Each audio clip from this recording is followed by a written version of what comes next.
Bonjour, bonjour, j'espère que vous allez bien. Moi, c'est Abdel Salim Garba, je suis expert comptable et entrepreneur, initiateur de cette chaîne Réussir au pays. Bienvenue sur ma chaîne. L'objectif de cette chaîne, c'est de vous parler d'entrepreneuriat, d'insertion professionnelle, de vous donner de bons conseils en matière de développement personnel parce que je suis convaincu que le développement de ce continent ne peut venir que par la jeunesse africaine et que la jeunesse doit prendre ses responsabilités pour redonner les couleurs à ce continent. Aujourd'hui, je vais vous parler d'un des meilleurs livres, selon moi, en matière de finances personnelles et en matière d'argent. C'est L'autoroute du millionnaire de M.J. DeMarco. En fait, M.J. DeMarco, dans son livre L'autoroute du millionnaire, nous explique un peu qu'il y a une voie cachée qui mène vers la richesse. Seulement, cette voie nous est dissimulée, malheureusement. Et il dit en fait, la voie là, si elle est empruntée, elle nous mène directement à la richesse. C'est pour ça qu'il l'appelle l'autoroute du millionnaire. Et que tant qu'on a l'énergie, tant qu'on est jeune, tant qu'on a la force, ça nous permet d'avoir rapidement des résultats et de pouvoir, jeune aussi, profiter. Parce que lui, il est contre la philosophie selon laquelle il faut travailler pendant 35 ans et c'est à 65 ans qu'il faut profiter de son argent. Parce qu'il dit que si c'est quand vous êtes vieux que vous allez profiter de votre argent, c'est malheureusement triste, vous n'allez pas profiter assez pour le reste de vos jours. En tout cas, c'est sa philosophie. Mais ce qui est intéressant dans son livre, c'est que M.J. DeMarco, en fait, il pose les bases de l'éducation classique. Il dit en fait que en général, ce qu'on nous a appris, la seule voie qui nous a été enseignée en matière de richesse, c'est qu'il faut faire travailler dur à l'école, ensuite obtenir un boulot, travailler pendant 30 ans, économiser 10% de ce qu'on gagne, l'investir et après devenir riche à 65 ans. Alors que ce n'est pas forcément le plus intéressant pour la plupart des gens. Surtout que certains ne sont pas épanouis forcément dans leur boulot, d'autres, pour une raison ou pour une autre, ne sont pas forcément à l'aise dans leur boulot. Donc, les trois voies qui mènent à la richesse selon M.J. DeMarco, en fait, avant ça, qu'est-ce qu'il dit? Il parle de son histoire personnelle. Il dit en fait que lui, quand il était enfant, il est né dans une famille classique où on lui a enseigné les bases classiques de l'éducation financière, où c'était l'école qui allait le mener vers la richesse. Donc il est né dans une famille où en fait il était destiné à galérer financièrement. Il a été clair sur ça. Seulement qu'il dit que lui, ses parents lui ont toujours dit, pour être riche, en dehors de l'école, si tu n'es pas une star hollywoodienne ou bien que tu n'es pas un acteur de cinéma ou un sportif de haut niveau, tu n'as aucun autre moyen de devenir riche. Donc lui, il a toujours cru à ça. Et ce qui s'est passé, c'est qu'un jour, il était à une station-service et il a croisé un monsieur, un jeune homme d'à peine la trentaine, qui a garé une Ferrari, pris le carburant. Il était choqué de voir un jeune sortir d'une Ferrari, surtout à son âge. Et il essayait de voir si c'était une star, si c'était un acteur de cinéma. La personne ne ressemblait à aucun, pas à une personne célèbre, à une célébrité, quoi que ce soit. Donc, qu'est-ce qu'il a fait? Avant que le monsieur ne parte, il est parti voir le monsieur. Il a dit, monsieur, s'il vous plaît, excusez-moi. Et c'est à l'âge de 17 ans qu'il a rencontré un monsieur. Et il dit, monsieur, excusez-moi, vous êtes jeune, vous n'êtes pas trop jeune pour être riche. Et le monsieur a rigolé. Et le monsieur il dit, bon, en tout cas, tout dépend de ce que tu appelles trop jeune. Ce qui est sûr, il a les moyens. Et il demande au monsieur, qu'est-ce que vous faites dans la vie? Parce que je ne vous reconnais pas, vous n'êtes pas une star de cinéma, machin, et tout ça. Et le monsieur lui dit que je suis un inventeur. Et il dit, comment un inventeur? Il dit en tout cas, je produis des choses et je vends. J'invente, je crée des choses et je vends. Et depuis ce jour-là, le monsieur lui a dit ça et après l'a laissé et est parti. Et depuis ce jour-là, il a dit qu'il a compris qu'il y avait une autre voie que la voie classique qu'on lui a toujours appris, qui est la seule voie qu'on lui a toujours appris qui mène vers la richesse. Et il s'est dit qu'il s'est donné comme mission de tout faire pour comprendre, explorer les bases qui mènent vers la richesse explorer cette nouvelle voie-là que cet inventeur lui a donnée. Et une fois qu'il sera riche, il va partager à toutes les personnes à qui on a embourbé l'esprit, à qui on a mis dans l'esprit qu'ils ne peuvent pas devenir riches que par l'autre voie, qui va leur enseigner à toutes ces personnes-là les bases et les voies qui mènent vers la richesse. Donc, James DeMarco cite 3 voies, après ses recherches, 3 voies qui mènent vers la richesse. Donc, 3 voies. Il dit, la première voie, c'est le trottoir. Il dit, le trottoir, c'est la seule voie par laquelle vous allez passer et qui vous destine clairement et indubitablement à une galère financière sans aucun doute, sans aucune possibilité de retour. Il dit que la deuxième voie qui mène vers la richesse, c'est la voie lente. La voie lente, c'est celle que la moyenne de gens sérieux, plus ou moins, empruntent et qui les voue à obtenir, à être riche à l'âge de 60-65 ans. C'est pour ça qu'il appelle ça la voie lente. Il dit voie lente parce qu'à 65 ans, c'est déjà trop vieux pour lui pour profiter de la vie. Et la troisième voie pour lui, c'est l'autoroute du millionnaire. C'est celle qui pour lui est la voie la plus rapide pour atteindre la richesse et qui derrière en plus est celle qui permet de s'épanouir sur le plan personnel. Quand on prend la voie du trottoir, le trottoir, il dit en fait que avant même le trottoir, il dit que la plupart des gens ont oublié une chose importante par rapport à la richesse ou à la réussite. Il dit que les gens ont oublié que la richesse n'est pas une fin ou un résultat, mais que c'est un processus. Que quand on prend par exemple Facebook qui a racheté WhatsApp à 19 milliards de dollars, donc un jour WhatsApp, le propriétaire de WhatsApp a vendu WhatsApp, l'application WhatsApp à Facebook à 19 milliards de dollars. C'est apparu dans les médias. La seule information que le public retient, c'est que le mec s'est fait 19 milliards de dollars en une journée. C'est une photographie. Et dit, quand on dit que Instagram a été vendu à Facebook à 1 milliard de dollars, la seule chose qu'on retient, c'est que Instagram a fait 1 milliard de dollars. Le patron, le fondateur d'Instagram a fait 1 milliard de dollars en une journée. Mais ce que les gens ne comprennent pas, c'est que pour arriver à faire 1 milliard de dollars en une journée, il faut d'abord faire des nuits blanches. Il faut bosser. Il faut travailler. Et ces gars-là ne se sont pas levés un jour, créé l'application aujourd'hui, demain ont vendu ça à 1 milliard de dollars. Non. Que la richesse, c'est un processus.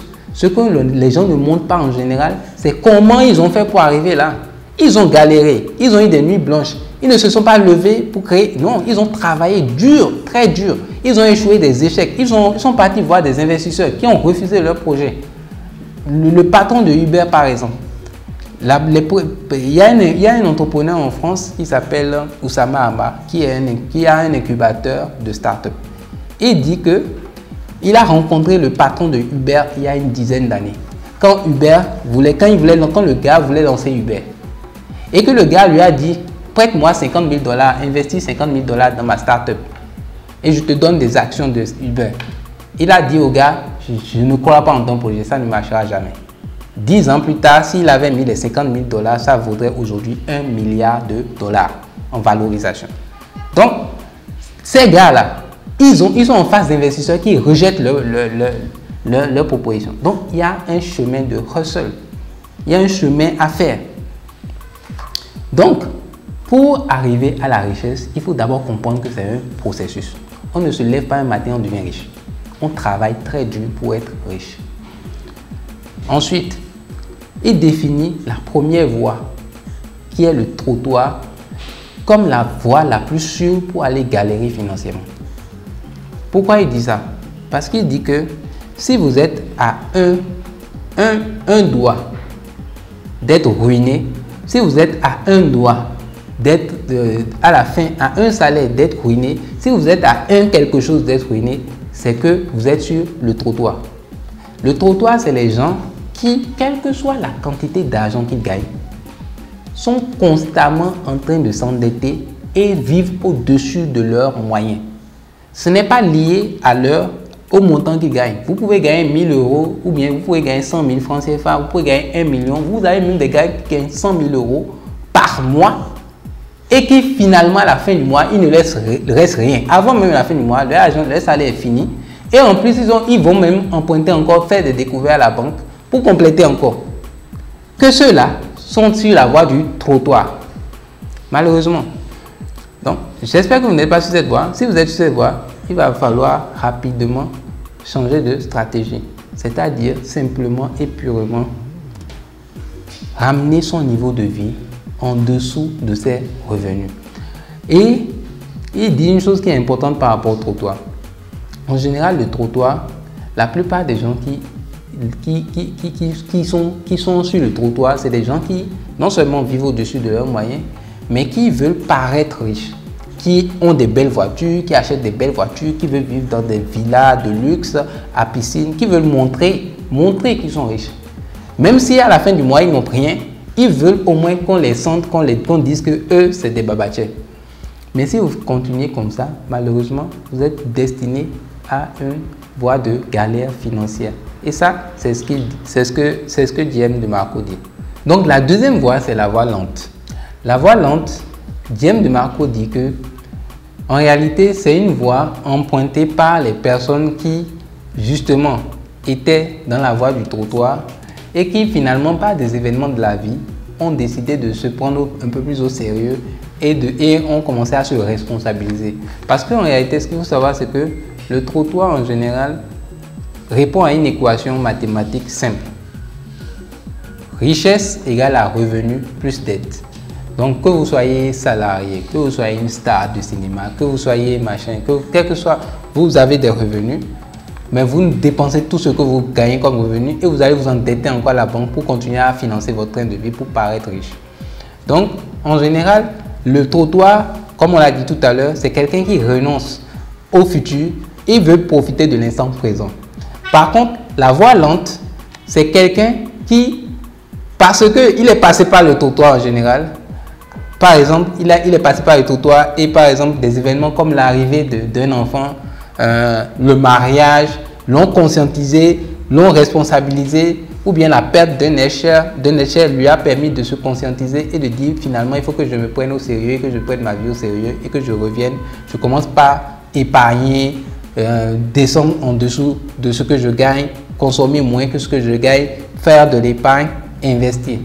Donc en général, l'équation qui répond qui est la plus cohérente avec la voie lente, c'est que richesse égale salaire plus investissement. Seulement que dans cette voie-là, Diem DeMarco dit quoi? Il dit qu'en général, les limites de cette voie-là, c'est que ça vous prend 60 ans pour 30 ans de carrière pour économiser 10% de ce que vous gagnez. Et quand vous économisez ce que vous gagnez, le risque, qu'est-ce que vous faites? Vous investissez. Donc pour lui, selon lui, vous investissez ce que vous épargnez. En général, pour lui, comme c'est un peu à l'occidental, la plupart des investissements des gens se font en bourse ou dans l'immobilier. Il dit par exemple que si vous épargnez pendant 20 ans, 10 ans, 15 ans et que vous investissez encore tout ce que vous épargnez dans l'immobilier ou dans la bourse et que par exemple un jour, il y a une crise financière, il y a une crise boursière, il y a une crise de l'immobilier, vous perdez tout ce que vous gagnez. Donc, il trouve ça trop risqué pour parier dessus. Ensuite, il dit, quand vous prenez le salaire, qui est un élément de l'équation richesse égale salaire plus investissement, quand vous prenez le salaire, il dit le salaire, du jour au lendemain, on peut vous virer. Vous pouvez perdre votre emploi. Covid-19, c'est un élément, c'est une preuve que du jour au lendemain, il y a des gens qui ont perdu leur emploi. Et quand vous comprenez ça, il dit en fait que vous ne pouvez pas parier votre richesse, votre avenir financier sur des situations sur lesquelles vous n'avez même pas le contrôle. Et c'est ça, c'est le point. C'est lui son point de vue par rapport à ça. C'est pertinent. Vous ne pouvez pas parier votre avenir financier sur des éléments sur lesquels vous n'avez pas le contrôle. Donc c'est pour ça qu'il dit que c'est une voie lente parce qu'elle répond à des éléments qui conditionnellement, si ils sont réunis, vont vous amener vers la richesse. Donc, selon Diem de Marco, la troisième voie qui mène à la richesse, c'est la voie qu'il préconise, et pour lui, la meilleure voie, c'est l'autoroute du millionnaire. Il dit de façon concrète, lorsque vous créez une application et que 5 ans plus tard, vous la vendez à 1 milliard de dollars comme Instagram, vous avez emprunté l'autoroute du millionnaire. Lorsque vous créez un jus de fruits, une marque de jus de fruits, que vous la vendez à 10 000 personnes, vous avez emprunté l'autoroute. Lorsque vous êtes écrivain, vous écrivez un livre, un bouquin, que vous vendez à 100 000 personnes, vous empruntez l'autoroute. Il dit l'autoroute est la voie la plus rapide à partir du moment où vous créez, vous inventez. Comme celui qu'il a rencontré, vous inventez un produit. Vous créez un produit et vous le distribuez, vous le vendez. Soit vous le créez, soit vous le commercialisez. Il dit l'équation mathématique qui répond à la voie rapide qui est l'autoroute, c'est richesse égale à profit net plus valeur des actifs. Profit net égale à quoi? Selon lui, et c'est logique, profit net c'est égal à prix unitaire. Vous avez créé un produit, le prix unitaire du produit fois donc le profit unitaire par produit, le profit unitaire plutôt, multiplié par le nombre d'unités vendues. Et il dit que ces deux variables, aussi bien la variable prix, profit unitaire, que la variable quantité, sont des variables illimitées et des variables que vous pouvez contrôler. Vous avez le contrôle des produits que vous faites, vous fabriquez. Vous avez le contrôle de la distribution. Vous pouvez agir sur le marketing digital pour faire, ou bien le marketing pour faire vendre. De toute façon, il y a suffisamment d'hommes sur la planète pour pouvoir acheter vos produits. Si vous vendez même ne serait-ce que un produit qui coûte 20 000 francs CFA à 100 personnes, vous avez 2 millions. Et si on suppose que vous arrivez à atteindre 1000 personnes, vous êtes à 20 millions. Et si on suppose que en faisant des communications, le marketing, machin, vous faites des démarches, vous allez voir les gens, les clients, vous démarchez, vous améliorez la qualité de produit dans la durée, vous pouvez faire 200 millions. C'est des variables que vous maîtrisez. Et ce qui est important et que Diem de Marco nous dit, il dit que l'autoroute, pour emprunter l'autoroute, il faut commencer à changer d'état d'esprit. Il faut arrêter d'être un simple consommateur. Il faut devenir producteur. Vous-même, arrêtez de consommer tout ce qu'on vous vend. Apprenez à changer de regard. Vous-même, cherchez à commencer maintenant à voir qu'est-ce que vous pouvez vendre aussi aux autres. Il ne faut pas que vous soyez les seuls à qui on vend tout. On vous vend iPhone, on vous vend la télé, on vous vend les smarts, on vous vend tout. Vous consommez, on vous vend chemise, on vous vend pantalon, on vous vend tout. Arrêtez d'être des consommateurs vétérés, des vétérans en consommation. Soyez des producteurs. Vous-même, produisez quelque chose. Créez de la valeur et vendez aux autres. Vous aimez l'agroalimentaire, faites des jus de fruits. Il n'y en a pas encore assez. Orientez-vous, faites une variable, faites des produits de beauté, faites des petites savons, des trucs naturels, bio. Allez surfer sur les tendances naturelles qui vont faire que votre audience va apprécier votre produit. Soyez producteur, produisez quelque chose, quel que soit le domaine, produisez. Et il dit que vous n'êtes pas obligé de produire que des biens physiques. Vous pouvez aussi produire des biens immatériels, c'est-à-dire des formations en ligne, vous pouvez même vendre des services. Vous n'êtes pas obligé de vendre que des produits, des services. Si vous êtes un photographe, démarchez les restaurants, démarchez les hôtels, démarchez les entreprises pour trouver des clients, pour leur vendre le service. Autant il faut le faire pour que l'autoroute du millionnaire, vous puissiez l'atteindre. Et il finit par dire que le vrai but de la richesse, et c'est ce que les gens doivent comprendre, ce n'est pas au final d'avoir une quantité d'argent énorme. Non. C'est juste de pouvoir satisfaire 3 éléments importants. Le premier, c'est de pouvoir se permettre d'avoir des soins. Donc, avoir une bonne santé, financer sa santé. Quand on est malade, donne les moyens. Deuxième, pouvoir financer les besoins de ses proches, de sa famille. Troisième, avoir la liberté financière. Donc, si on revenait juste à l'équation de la richesse sur la voie de l'autoroute, il dit que richesse égale à profit net plus valeur des actifs. Valeur des actifs, profit net, on a déjà dit que c'est une variable illimitée.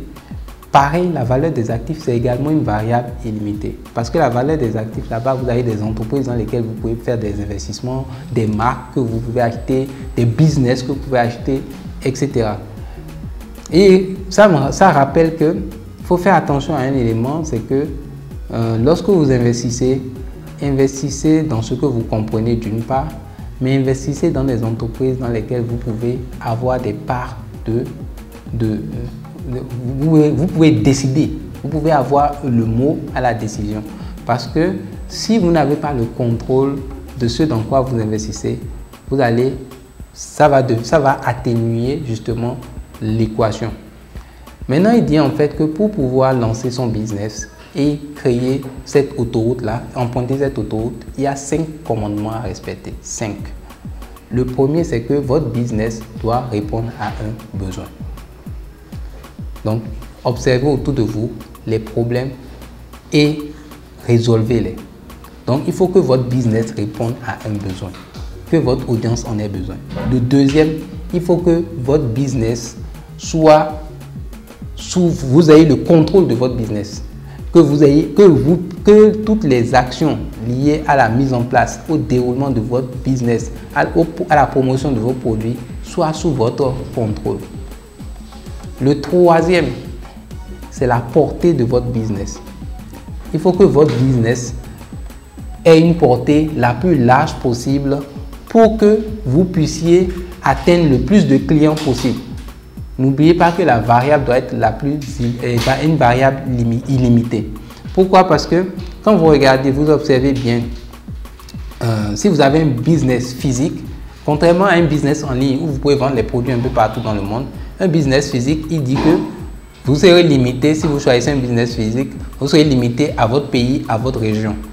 Donc, il dit, même si vous choisissez un business physique et que vous êtes limité à votre pays, à votre région, ça risque d'atténuer justement la puissance de la richesse, de l'équation de la richesse. Donc, la portée du business doit être la plus large possible. Si vous avez un business physique, il faut savoir que vous allez un peu, James DeMarco dit qu'avec un business physique, vous pouvez être limité géographiquement, alors qu'avec un business en ligne, vous pouvez être partout, vendre à des clients un peu partout dans le monde. Donc, il recommande en fait que même si vous avez un business physique, pour ne pas atténuer l'équation de la richesse, parce que la portée sera limitée, il faut dans ce cas faire comme des marques comme Auchan ou bien les enseignes de supermarchés là, pour pouvoir avoir des implantations un peu partout dans la ville, un peu partout dans le pays. Quatrième commandement ou quatrième élément, ce sera l'entrée. Un business pour lequel il est facile de commencer, les barrières à l'entrée sont faciles, c'est un business pour lequel vous aurez de la concurrence. Donc, essayez des business où vous n'aurez pas assez de personnes qui vont entrer. Pour l'entrée dans le business est difficile, comme ça vous pouvez vous positionner comme un concurrent de taille. Et cinquième élément maintenant qui est le plus important, c'est le temps. Le temps, pourquoi? Parce que votre business doit vous donner du temps pour profiter maintenant de vos familles, de votre santé, avoir une bonne santé et avoir la liberté de faire ce que vous voulez. Si votre business, vous travaillez encore tous les jours, vous obligez à travailler tous les jours du matin jusqu'au soir, le week-end et tout ça, c'est que vous êtes l'équivalent d'un salarié, mais vous êtes juste le salarié de votre propre entreprise. Donc, James DeMarco dit que votre business doit vous donner du temps. Donc, si vous répondez à ces 5 éléments, votre business répond à ces 5 points, votre business, vous allez emprunter l'autoroute et semer la graine d'un arbre qui va générer beaucoup de valeur pour vos clients et beaucoup d'argent pour vous. J'espère que ces conseils de James DeMarco qui donnent les 3 voies où il vous a donné, où je vous ai partagé les 3 voies qui mènent vers la richesse, en tout cas les 3 voies que les gens empruntent généralement et qui déterminent votre avenir financier. J'espère que ça vous aura servi, ça vous servira. Et dites-moi si vous avez apprécié la vidéo. Si c'est le cas, mettez le like et partagez. Abonnez-vous si ce n'est pas le cas pour avoir de meilleurs contenus, toujours de bons contenus, pour vous donner les meilleures astuces des plus grands, des gens qui ont réussi avant nous. La connaissance est dans les livres. Quand on veut cacher la vérité à un Africain, on le met dans un livre. C'est un adage qui le dit. Au moins ici, on vous sort la vérité. Alors, restez connectés. Keep it connected. Ok, allez, à demain pour une nouvelle vidéo. Ciao, ciao.